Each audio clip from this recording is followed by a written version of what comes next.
Capítulo 6. As senhoras de Longbourn em breve foram visitar as de Netherfield. A visita foi paga segundo a etiqueta. As maneiras agradáveis de Miss Bennet incrementaram a boa vontade de Mrs. Hurst e de Miss Bingley, e embora mãe fosse julgada intolerável e as irmãs mais moças indignas de atenção, as irmãs de Mr. Bingley manifestaram desejo de estreitar relações com as duas filhas mais velhas dos Bennet. Jane recebeu esta atenção com o maior prazer, porém Elizabeth continuou a achar desdenhosa a maneira pela qual elas tratavam todo mundo, sem excetuar mesmo a sua irmã, e não conseguiu simpatizar com essas pessoas. A amabilidade com que tratavam Jane se originava provavelmente da influência que a admiração de Mr. Bingley exercia sobre as duas irmãs. Era evidente, sempre que se encontravam, que ele de fato admirava Miss Bennet, e para Elizabeth era igualmente evidente que Jane cedia a preferência que Mr. Bingley começara a manifestar por ela desde o início, e que devia estar de certo modo muito apaixonada.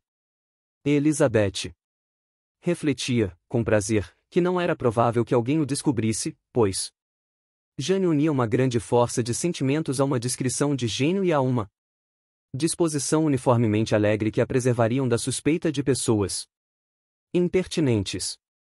Fez essas reflexões a sua amiga Miss Lucas. Talvez seja agradável, replicou Charlotte, poder enganar o público em tais casos, mas às vezes é desvantajoso ser tão reservada.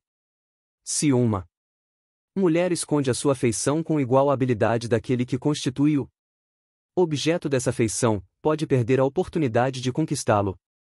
E neste caso é um parco consolo refletir que os outros permanecem na mesma ignorância.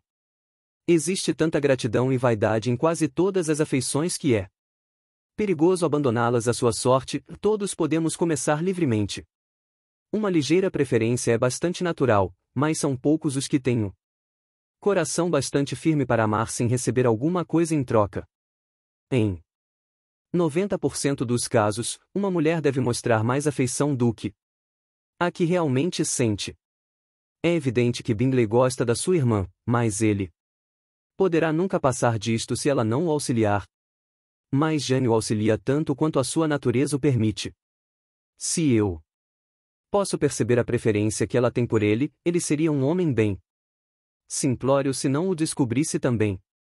25. Lembre-se, Lisa, de que ele não conhece o temperamento de Jane como você. Mas se uma mulher manifesta preferência por um homem e não se esforça por encobrir os seus sentimentos, ele acabará sabendo. Talvez acabe-se a vir frequentemente. Mas, embora Bingley e Jane se encontrem bastante frequentemente, nunca estão muitas horas juntos. E, como sempre se veem no meio de muitas outras pessoas, é impossível que estejam a cada momento conversando um com o outro. Jane, portanto, devia tirar o maior partido de cada meia hora em que pode dispor da atenção de Bingley. Quando tiver certeza do amor dele, haverá tempo bastante para se apaixonar tanto quanto ela o deseja. Seu plano é bom, replicou Elizabeth, quando está em jogo apenas o desejo de se casar bem, e, se eu estivesse decidida a arranjar um marido rico, ou um marido qualquer, seria este o plano que adotaria. Mas estes não são os sentimentos de Jane, ela não está agindo por plano. Enquanto não tem certeza nem mesmo do grau da sua afeição e nem está segura de que seja uma coisa razoável. Há 15 dias apenas que ela o conhece. Dançou 4 vezes com ele em Meryton e o viu uma vez na sua própria casa. Além disso, jantou com ele em companhia de outras pessoas 4 vezes. Não é bastante para formar juízo acerca do seu caráter. Não da maneira como você conta as coisas. Se ela tivesse apenas jantado com ele, poderia somente ter descoberto se ele tem bom apetite. Mas você deve se lembrar de que durante 4 noites seguidas eles estiveram juntos, e 4 noites podem levar muito longe. Sim, essas 4 noites lhes permitiram verificar que ambos preferem o vingue ao jogo do comércio, mas não creio que tenham conseguido descobrir muita coisa a respeito de suas outras características. Importantes. Bem, disse Charlotte, desejo a Jane, de todo o coração, o mais completo êxito, e creio que se ela se casasse com ele amanhã, teria tanta probabilidade de ser feliz como se passasse um ano a estudar-lhe o caráter. A felicidade no casamento é apenas uma questão de sorte. Mesmo que os noivos conheçam mutuamente as suas tendências, mesmo que essas tendências sejam semelhantes, isto em nada contribui para a sua felicidade posterior. As diferenças, que se acentuam com o tempo, são sempre suficientes para que se venha a sofrer o seu quinhão de amargura, é melhor. 26. Conhecer o menos possível os defeitos da pessoa com a qual temos de passar a vida. Você me faz rir, Charlotte, mas a sua teoria não é sensata. Você sabe que não é e que pessoalmente você nunca adotaria esses princípios. Ocupada em observar as atenções de Mr. Bingley para com a sua irmã, Elizabeth estava longe de suspeitar que estava se tornando objeto de algum interesse aos olhos do amigo de Mr. Bingley. A princípio, Mr. Darcy nem sequer tinha concordado com os que achavam que ela era bonita. Olhara-a no baile sem admiração. E da outra vez em que se encontraram, fitara a moça apenas para criticá-la. Mas logo que declarara a si mesmo e aos amigos que Elizabeth não possuía um só traço agradável no rosto, começou a achar que a bela expressão dos seus olhos negros dava àquele rosto um ar excepcionalmente inteligente. A esta descoberta sucederam outras, igualmente humilhantes. Embora o seu olhar crítico houvesse descoberto mais de um defeito na simetria das suas formas, foi forçado a reconhecer que as linhas do seu corpo eram de grande pureza e, apesar da sua afirmação de que as maneiras dela não eram as do mundo elegante, sentiu-se fascinado pela sua encantadora naturalidade. Elizabeth ignorava tudo isto, seus olhos Mr. Darcy era apenas o homem que não sabia ser agradável em parte alguma e que não a achará suficientemente elegante para dançar com ele. Ele começou a querer conhecê-la mais intimamente, para conseguir conversar pessoalmente com Elizabeth, começou a interessar-se pela conversa dela com os outros. Essa sua atitude atraiu a atenção de Elizabeth. O fato se passou em casa de Sir William Lucas, onde grande número de pessoas estavam reunidas. Que motivo levou Mr. Darcy? Perguntou Elizabeth a Charlotte. A vir escutar a minha conversa com o Coronel Forster? Esta é uma pergunta que somente Mr. Darcy poderá responder.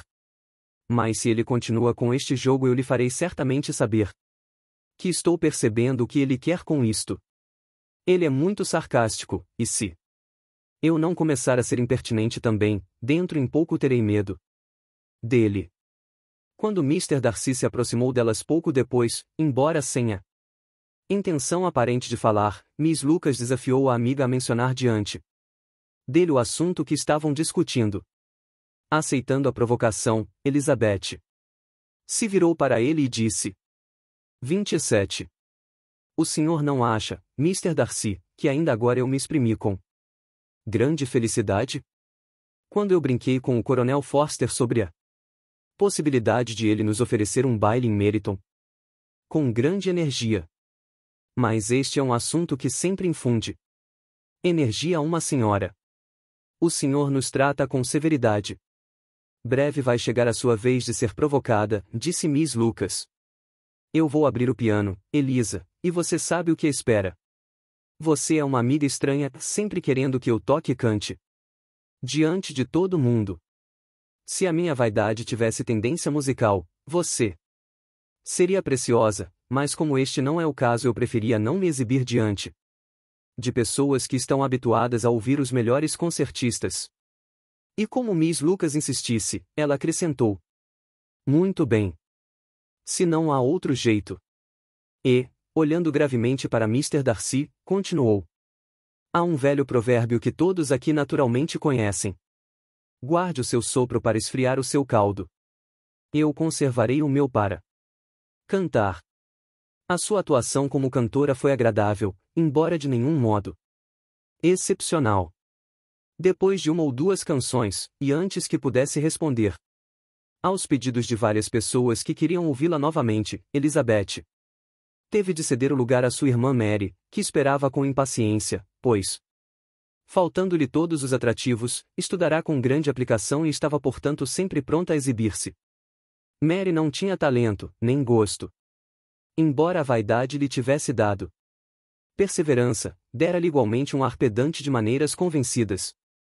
Coisa suficiente para obscurecer triunfos maiores do que aqueles que era capaz de alcançar. Embora não tocasse tão bem, Elizabeth agradou muito mais, graças a sua naturalidade, e Mary, depois de um longo concerto, pôde considerar-se feliz por alcançar alguns elogios graças a algumas canções escocesas e irlandesas que executou a pedido das irmãs mais moças, que na outra extremidade do salão tinham entrado evidentemente na dança, com alguns dos Lucas e 2 ou 3 oficiais. Mr. Darcy ficou próximo a eles, cheio de silenciosa indignação, diante de uma maneira tão grosseira de passar a noite, impossibilitando qualquer 28.